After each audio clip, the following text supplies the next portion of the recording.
Hey, Alex, it'll be just a second as people are moving over. So are you going to share? Sure.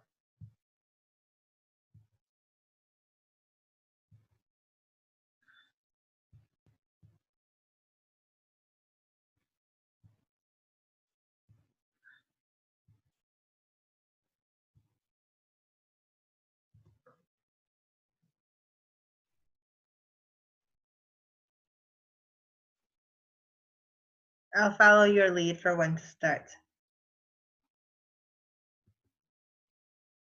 Sounds good. I'm just going to take a quick, I'll be back in just 1 minute. Okay.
We'll get started in just a minute, folks.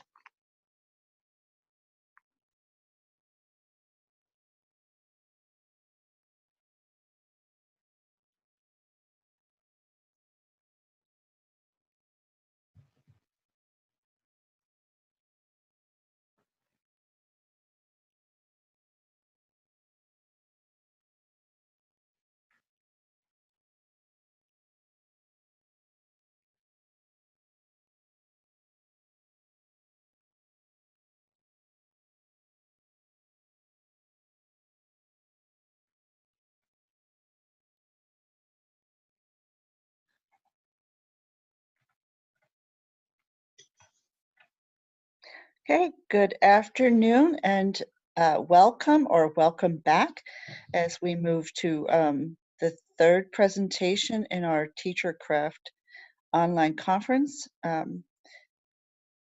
Thank you so much for joining us. Alex, could you record, please?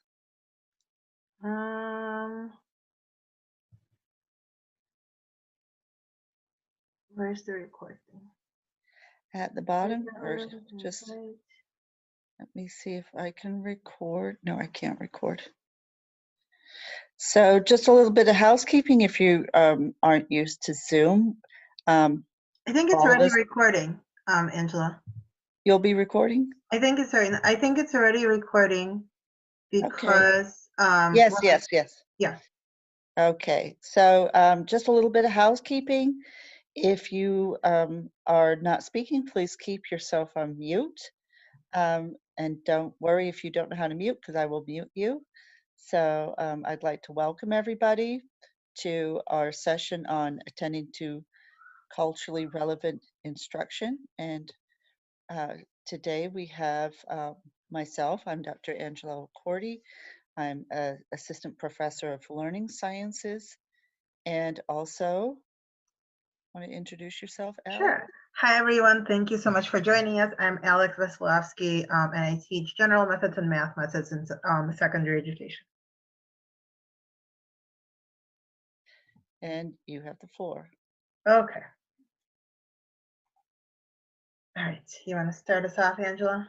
Sure. So today we wanted to share with you and consider what is culturally relevant instruction and why do we need it. And we'd like to frame this through the learning sciences lens, the science of learning, and in those three buckets, three big buckets that we've been talking about throughout the conference: learner variation, cognition and learning, and teaching as a design science. We wanted to give you a chance to share your practices and experiences. So I would like to talk really quickly about cultural relevant pedagogy, but really I would love to have Gloria Ledson-Billings talk about it, since she's kind of the one that came up with the concept and has carried this work through today. But in a nutshell, it's an approach that empowers students intellectually, socially, emotionally, and politically by using cultural references to impart knowledge, skills, and attitudes. And I'll let her give you guys a couple of examples.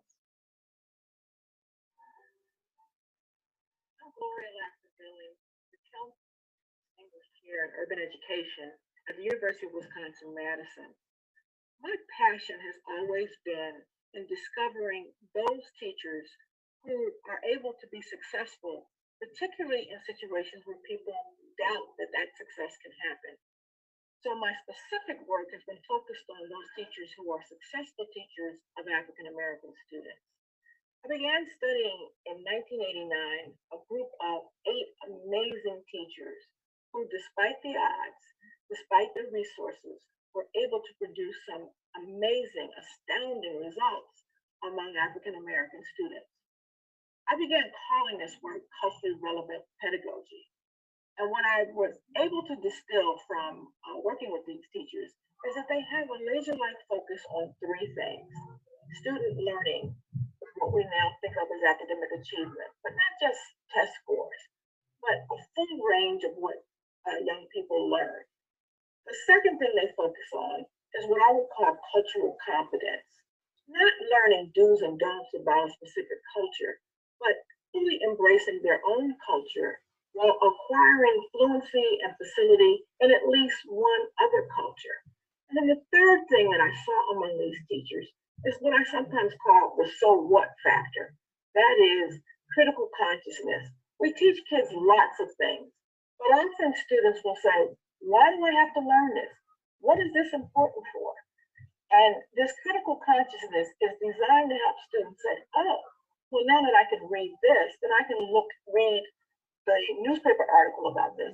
Or now that I can compute this, I now understand why it is that we're spending this kind of money on these kinds of resources in our community. So those 3 things, academic achievement or student learning, cultural competence, and critical consciousness, really form the basis of this notion of culturally relevant pedagogy. All right, so that's an introduction to culturally relevant pedagogy, and then I'll let Angela talk about this gorgeous picture. Anyone know what we're looking at? This is the Tower of London. So, oops. In considering, the importance of the science of learning to these concepts, the science of learning really is a bridge to practice between traditional educational research and also practitioner work in the classroom. So the science of learning is a substantive and purposeful effort to link the two together and to give meaning to the findings of the science of learning to be used in learning contexts.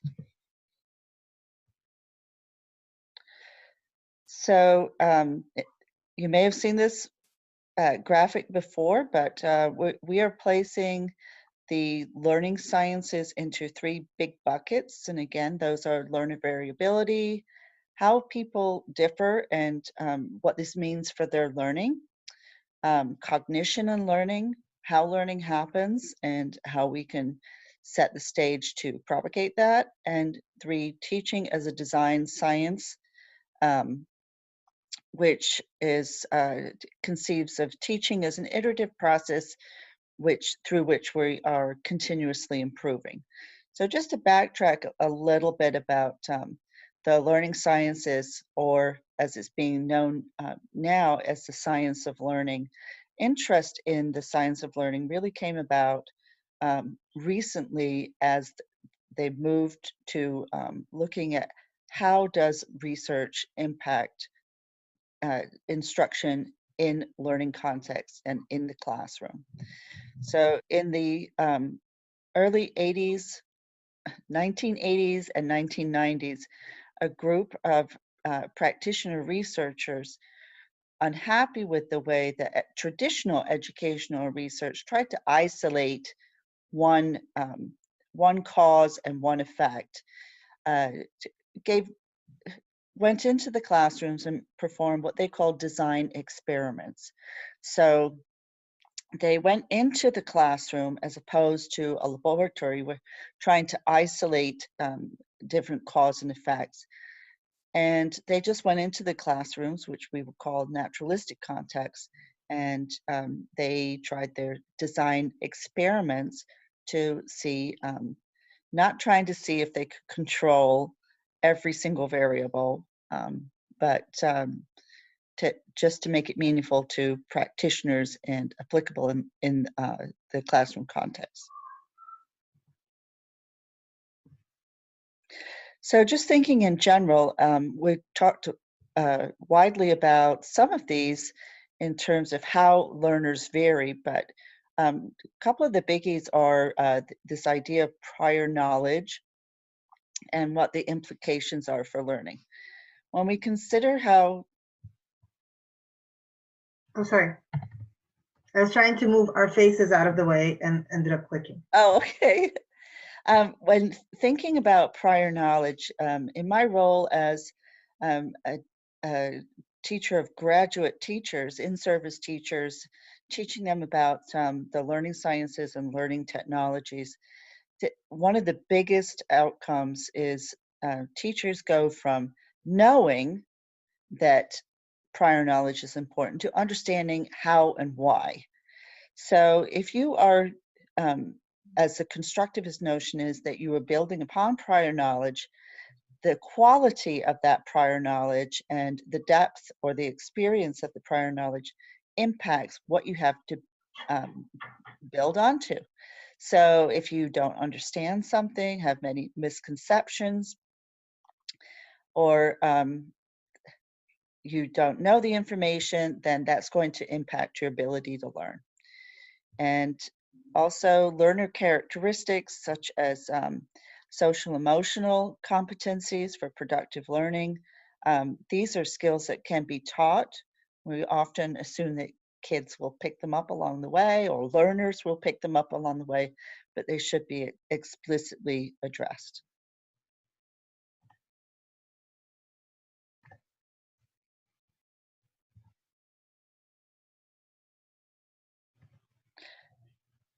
So one of the ways in which learners vary is where they are in the world. And so we included this slide here to access the mathematics performance data from the PISA, the PISA, what is it, standardized test, and it's given internationally. And these are results for 15-year-olds.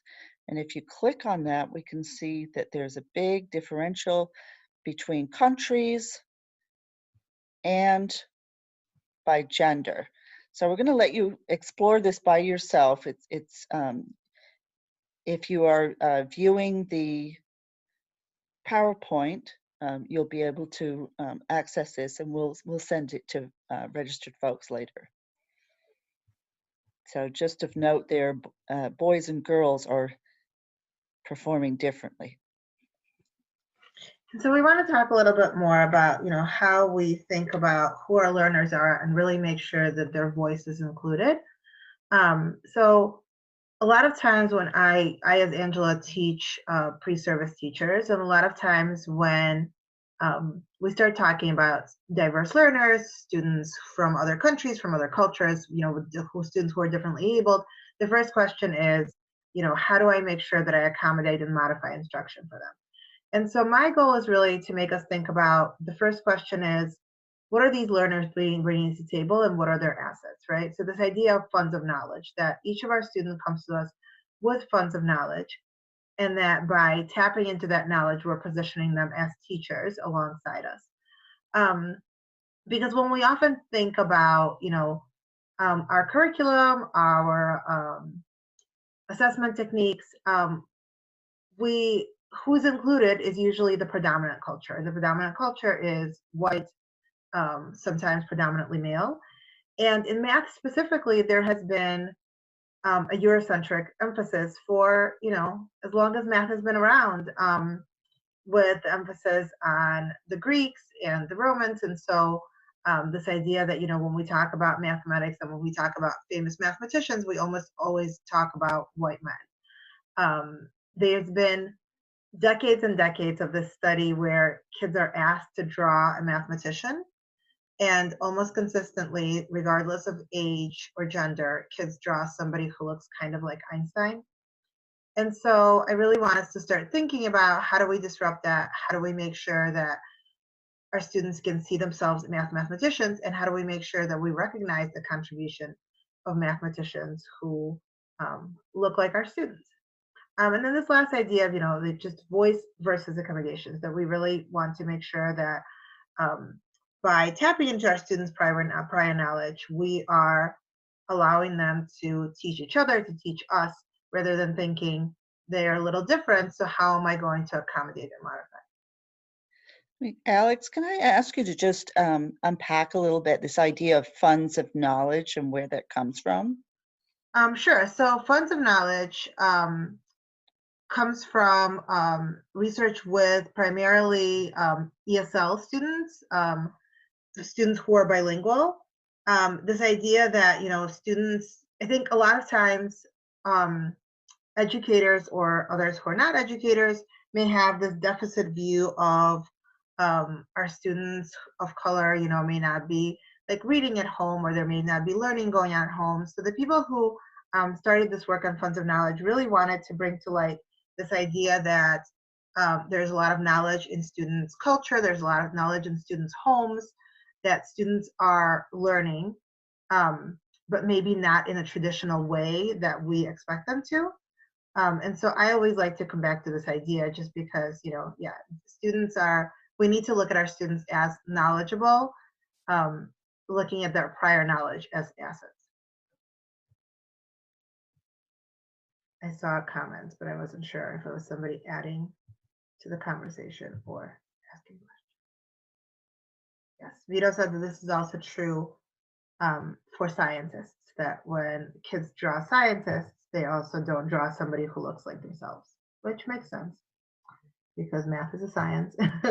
And so when I talk about learner variation, I like to bring in this great cartoon and quote that is probably not by Einstein, but has been attributed to Einstein forever. And so the idea is, the quote is, "Everybody's a genius, but if you judge a fish by its ability to climb a tree, it will live its whole life believing that it's stupid," right? So how do we think about learner variation? So one thing that I like to focus on is that not everybody learns math in the same way, right? And so sometimes that's because they have a preference, as Angela talked about in an earlier session.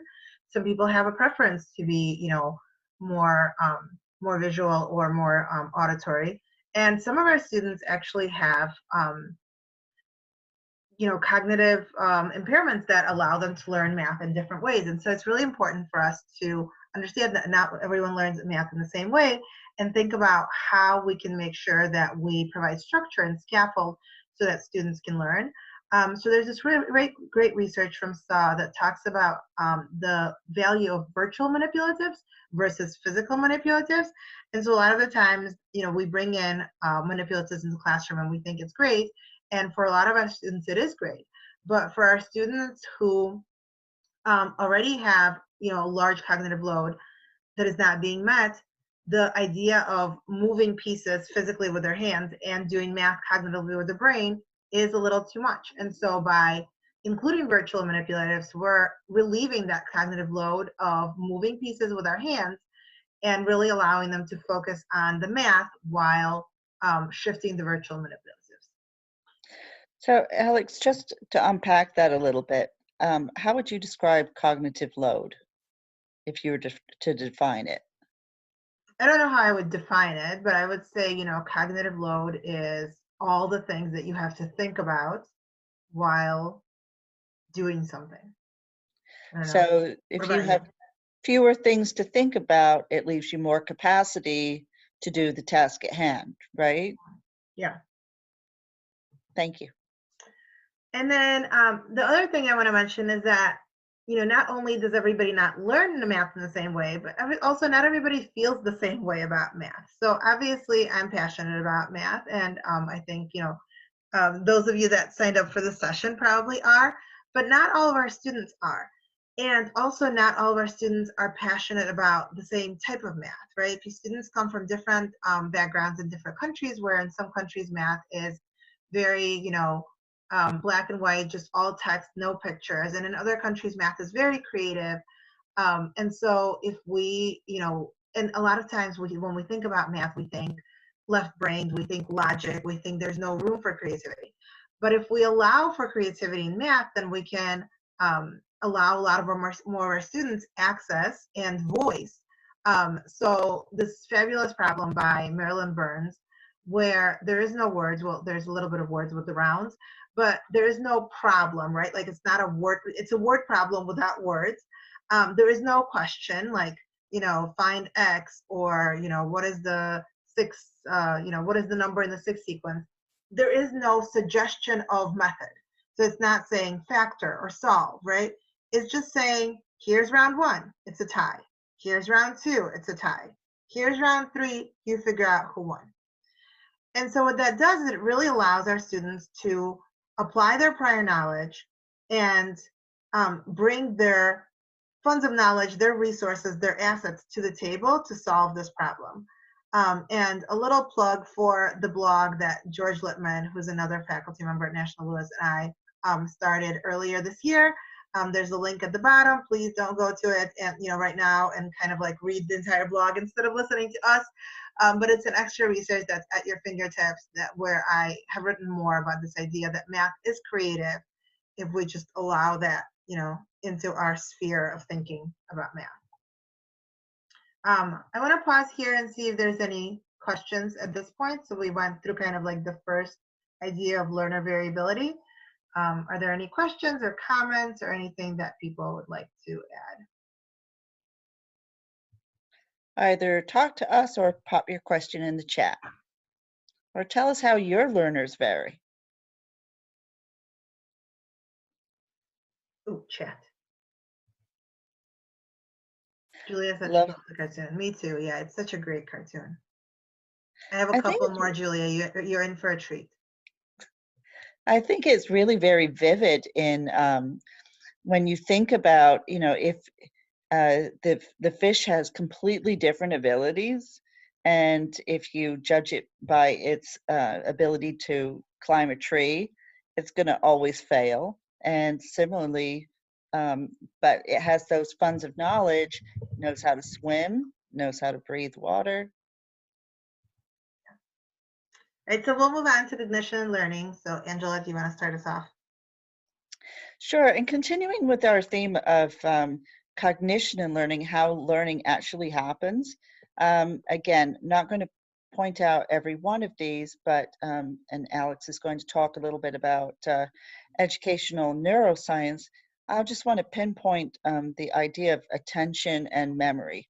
So we can't learn something if we're not paying attention to it, right? And very often in our learner context, in a teaching context, we may say, oh, gee, the kids are not paying attention.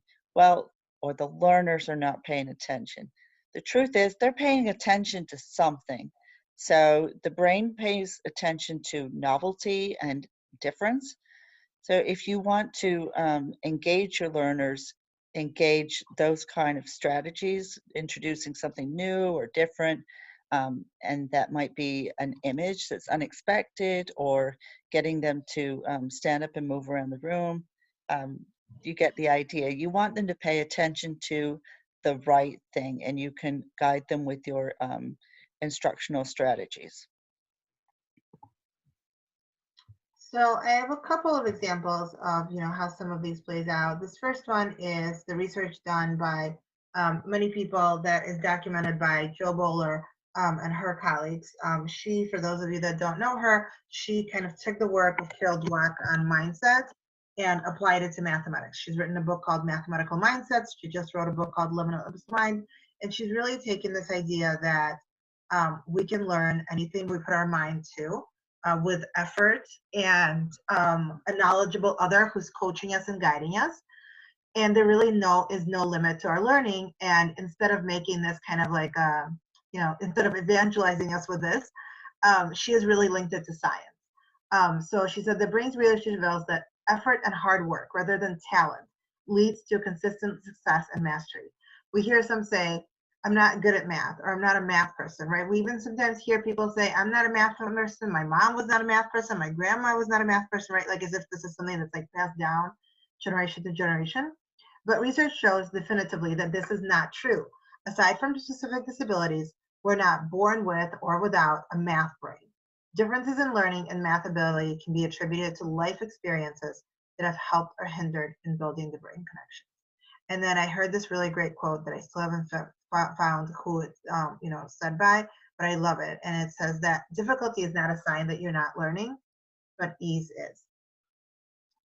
So definitely there's a lot of brain science behind when we're struggling, when when we are making mistakes, deep learning is happening. I also want to talk about misconception, and we're not going to play the video, but there's this really great video called Immersion. It's really short. It's only 12 minutes, so watch it after the conference. And it's about a little Mexican boy learning math.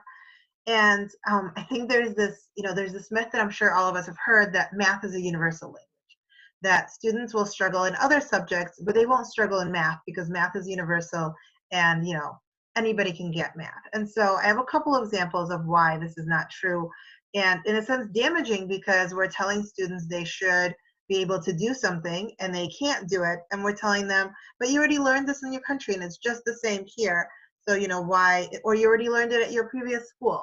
So this idea of vocabulary being very sophisticated, right? Volume could be an amount of space something takes up, or like turning up the volume on the radio. Prime can be a prime number or prime rib. So in the video, Moises is the little boy, and his teacher is talking about another boy who's running for 5 blocks, and he's imagining somebody running while holding blocks. And so he's really confused until he asks the girl next to him, and she says, no, not blocks like physical blocks, but city blocks. And then the other big differences come in notation, and I'm sure there's a lot of other differences, but in notation, for example, in a lot of Eastern European countries, the comma is the decimal point. It's not a period. The division sign looks differently in different countries. Sometimes even when you do long division, where the numbers go in the algorithm is different in different countries. In Mexico, when they solve equations, they use the combining like terms, so they move things to one side or the other side, but they don't use inverses.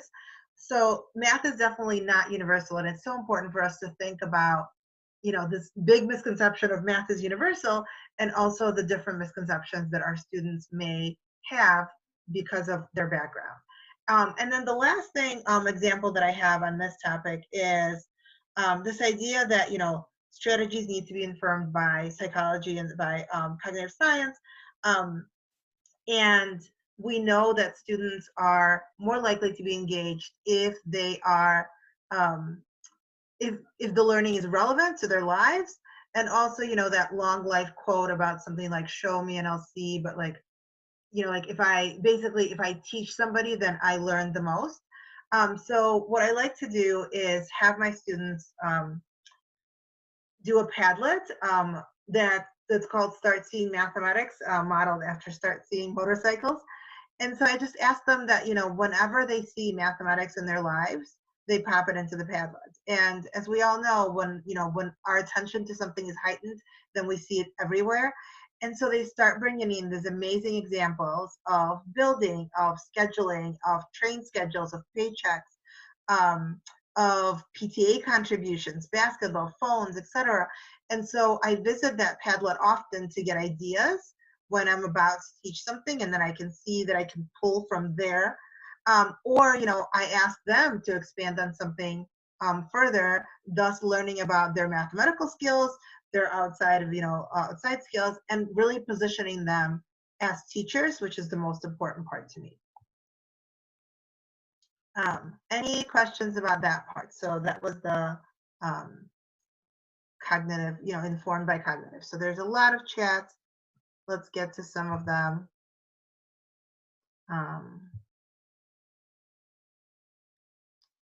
So Melissa says, do you think it's important for all learners to know how to solve math problems in multiple ways? Our new curriculum requires students to use different methods to arrive at the same answer. I see the value, but I also see my students struggling so much to learn all the methods. So this is a really interesting question, and it's so important. I think that, to me, it's not about students learning how to solve things in multiple ways. It's about students having the ability to use their kind of self-generated algorithm and knowledge to solve problems. I think the bigger burden here is actually on the teachers, who must have a really deep knowledge of mathematics in order to interpret all of these algorithms instead of just dismissing them as wrong or confusing, right? But I think that if we, and I'm not saying that we should, say that like you can solve it any way you want to and then just leave it at that. I think it's really important to show the many ways, like with that tug of war problem. There is a way to solve it with fractions, with percent, just a narrative way by explaining with systems of equations. So if we put all of those explanations up and talk about, when would they be useful, right? Like if we are working with whole numbers, then yes, some of these could work, right? But if we're working with numbers that are not whole, then we really need to have something that's more efficient. So I think it's okay to talk about which methods apply in which situations and which, methods are more efficient. And I also think it's good to let students, let students know that their way is not the only way and that their way is valuable. But I would say that that's like the teacher's job. So I like the curriculum for doing that, but I think without context, students may see that as busy work. And so it's kind of like the role of the teacher to unpack that and say, listen, we're going to solve it in multiple ways because there's more than one way to think about it. It will, give you an appreciation for the many ways that you can come to one answer. Obviously, like non-math examples are always welcome. So you can try to think about like the different things that we do in our lives where we try to do it multiple ways until we come up with the most efficient way. So I hope that that answers your question, Melissa. I'd like to add that I hear a lot about math and multiple representations. And as a learning scientist, I think about building connections in the brain and deep learning as opposed to just applying one strategy. So that kind of feeds into what you're saying, Alex. Yeah. And I think that's the aspiration of the curriculum, but overdone, it can be not a good thing. Right. It can just be seen like as busy work. Yeah. If it's not explained or if it's not put in context. Yeah. All right. So moving along to teaching as a design science, what we're really trying to embed in this session is our ideas about sociocultural context. And what that means is considering who are your learners as a group and individually, where do they come from, what assets might they bring, and what might that we can leverage, and how can we connect to them authentically through our models and examples and what we're asking of them.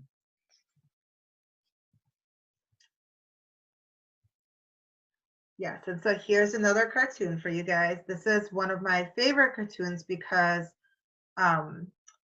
evidence-based instruction is really about making sure that we have the evidence and the proof that what we're doing is working and what we're doing is meaningful, right? And so a lot of times when I go into schools and I talk to the teacher candidates who are already in the field, they say, should I do an exit slip every day? And it's because A, exit slip is one of the most common assessment strategies that we talk about. And B, I think it's because some of them don't understand, like the purpose of the exit slip is not to like hand it out or end the class, but it's really to see what am I doing tomorrow, right? And so I say, no, you don't have to do an exit slip every day, but you do have to know at the end of every class what you're doing the next day. And so you need to figure out how are you going to collect that evidence, right? Like, can I move on? Should I slow down? For whom should I slow down? For whom should I speed up, right? Because otherwise, we're just teaching these disconnected lessons and never stopping to see if anybody's learning. And so this cartoon is just amazing. And I talk about it a lot, even when it's not displayed. I think it's like permanently in my brain. So he says, I taught Stripe how to whistle. So I taught my dog how to whistle. And he says, I don't see him whistling. And so he answers, well, I said I taught him. I didn't say he learned it. And I think, again, without evidence, that's a lot of what we have. We have a lot of teaching and not a lot of learning. And so this idea of learning environment just becomes so important because we know that students learn in different in different places and contexts, right? Not just in our classrooms. And so we want to, as much as possible, to bring those ways in. So when I ask my students, can you give me examples of a parabola? And I get images like this, I learn so much about them, right? Like I learned that one of my students is super flexible and super athletic. I could never do that. Well, actually, I couldn't do that yet, right? The power of yet. And then I learned, that my student has this hammock, and there could be like a really interesting story about it, about, who in their family made this hammock, how mathematical, obviously, that, that process is. I'm thinking about my own experiences at the gym and how, like, whenever, we do lunges or squats, and the trainer is always saying, 90-degree angles, like make sure that your knee is not past your, your ankle. And so if my students bring up those kinds of examples, it's just such a powerful learning opportunity, right? And it sets up an environment of you are the teacher and you are bringing something to the table. In a class that I watched last week, my student said the same question. She actually set me up perfectly. She didn't know I was going to do this presentation, but it was perfect. And so she asked students, where do you see examples of parabolas? And one of them said, like, the golden arches of McDonald's.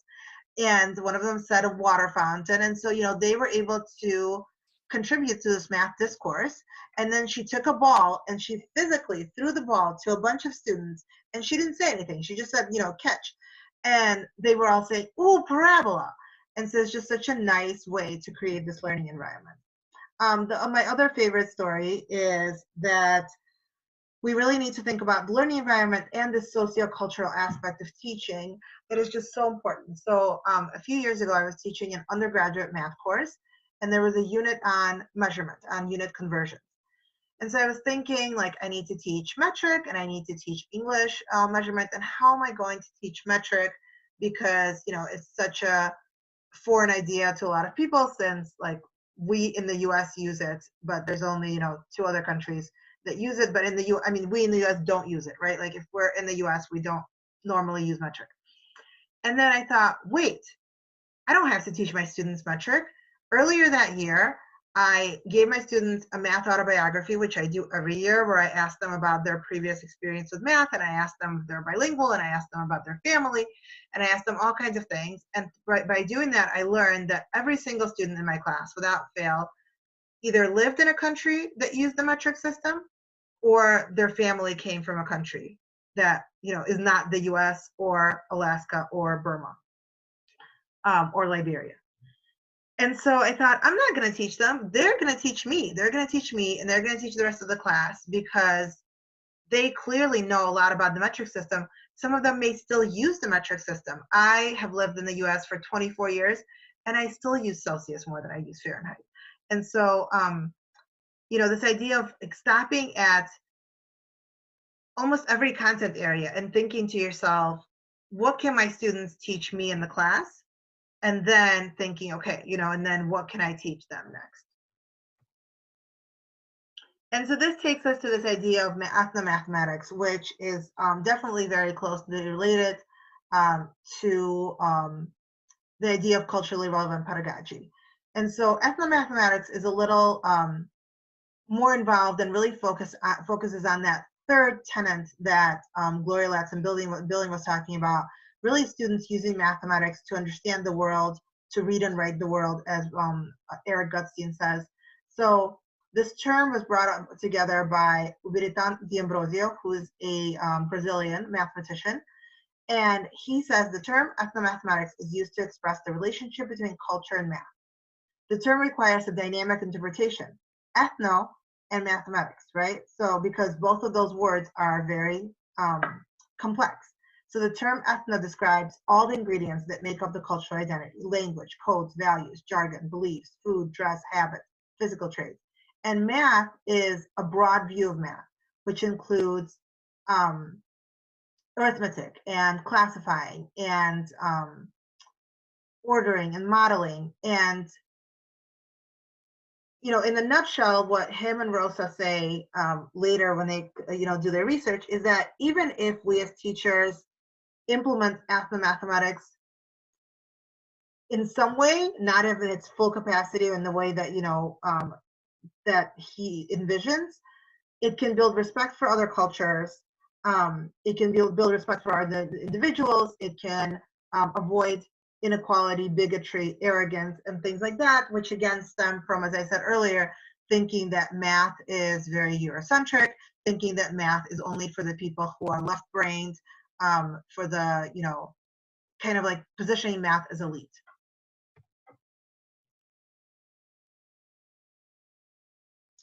So that kind of ties it all together. And you've seen these if you saw, any of the earlier presentations. And what we want to kind of to take it back to is that, we've given you a lot of ideas. And so I've thought about how to really apply these ideas in your math classrooms. And these are just some ideas. And I'm looking forward to learning more about what you think and how you think you may apply it. And again, another shout out to the blog. This chart is on the blog as well. So kind of fueled by all the reading that I've done about culturally relevant pedagogy, about math mindset, about growth mindset, I thought that the way that we can tie this all together and really make sure that we are connecting learning sciences and, cognitive psychology and science to our teaching is in what we expect from students, what we applaud, and what we promote. So I'll let you read this. I'm not going to read to you this time. I did a lot of that today. And Alex, it would be great if we could take a minute to look at the blog. Yeah. Oh, you really want to? Really want to. Oh my God. Okay. All right. Is that our last slide? Yes. Okay. We have the Padlet for sharing ideas. All right. So the blog is here. It's called Congruent Thoughts. Not cute. And this is the post that I was talking about where math is creative. So I'll take you to the front page. So we don't have a lot of posts, but they're all really great. A lot of them are on math mindset. So I wrote a couple of blog posts about math mindset. And then we Slow down. Oh, sorry. So to whom is this blog? Who's the audience for this blog? The audience for this blog is really anybody who, wants all students to have access to mathematics and wants to position their students as mathematics doers. So parents, teachers, teacher educators, anybody. Thank you. Yep, there's a great blog about parents as allies, and another really great blog about focusing on early education, early childhood education when we think about mathematics, because a lot of the times the math conversation starts at the higher grades. And then you can see that there's a lot about culturally relevant pedagogy and funds of knowledge, a great post about data, the Math is Creative post, which I already shared, and then the latest post, which was inspired by the Math is Creative, is fun in mathematics. Again, we often don't think that there's any fun to be had in mathematics. So yes, I can post the link in the chat. Absolutely.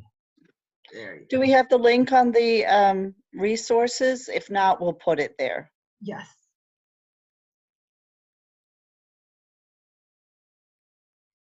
And we were going to circle around to conversation or using questions and the Padlet. Yes. So we wanted to create this, oh wait, wrong presentation, right. We wanted to create this community space for all of us to be able to share ideas and not just Angela and I.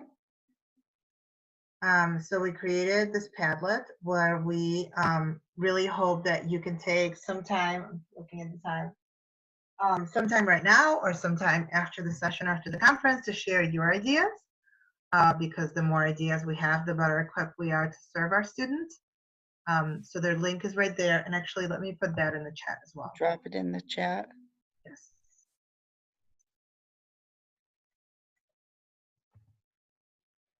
And if there's any other questions, we have the references and the resources at the end, and you will get these slides. And please let us know. Oh, wait, that's not the link. Sorry. I started writing a response to Julia, and so that's why that happened. And just another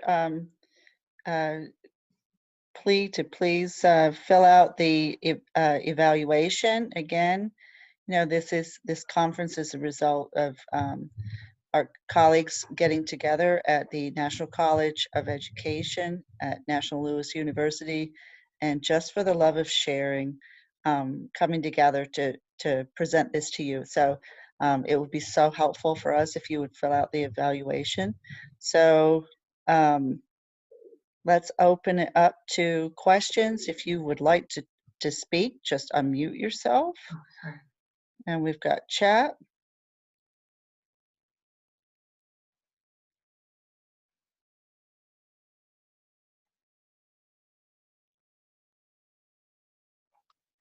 How do you attend to your students' funds of knowledge in teaching?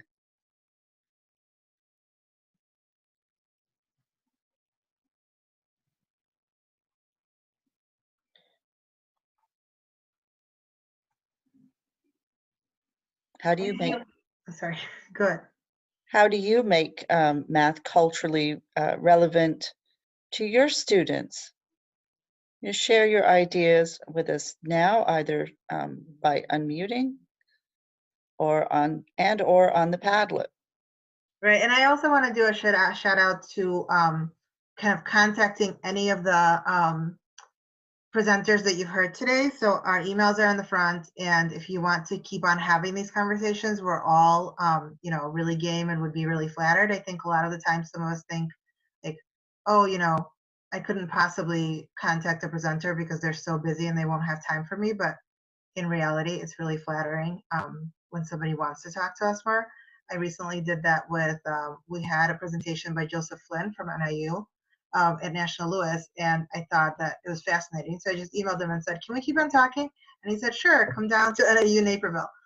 So I went down there and we talked for another 2 hours, and it was just so beneficial to my learning and so interesting. So definitely, if you wanted to talk more about any of, you know, what you've heard today, don't be hesitant to reach out to anybody in the group.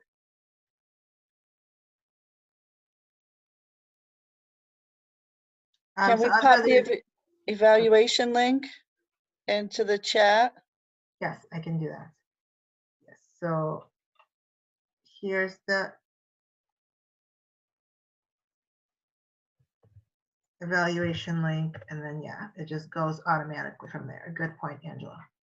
Super. And if you're interested in these ideas in general, I recently authored a book, and Ann Kinnaman co-authored it with me on design ed. Can we just show that through Amazon? And we're having an event. This is a face-to-face event on the 14th. Is it in the resources? Pardon me? Is it in the resources? No, I didn't add it to resource. I probably should. You should. Yeah, I usually just go over to Amazon. What is it called? Design Ed, Connecting Learning Sciences Research to Practice. And the event, the face-to-face event is on the Chicago campus, I believe.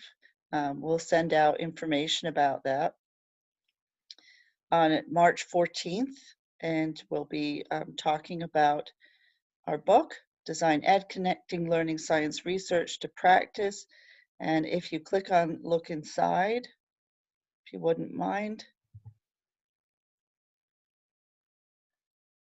Oh, that's the Kindle version. They don't have it, but we talk a lot about how the learning sciences impact student learning or any learner's learning, and we apply this to the 4 C's, which are creativity, collaboration, communication, and critical thinking, and the use of technology. So if you're interested in that.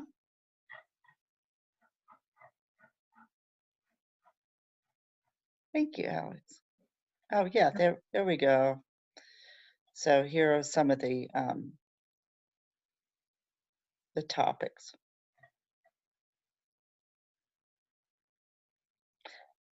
So I'd like to thank my colleague, Alex, so much for sharing with us about culturally relevant pedagogy and instruction in math.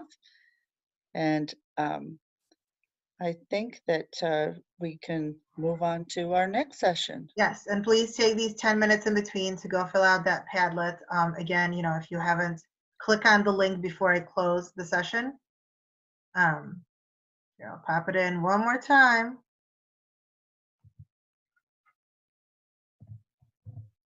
So here's the link to the Padlet. Please click on it and share with us all the different ways in which you do culturally responsive math in your life or classroom. All right, thank you for coming, everyone. Thank you very much. Bye. Bye, everyone.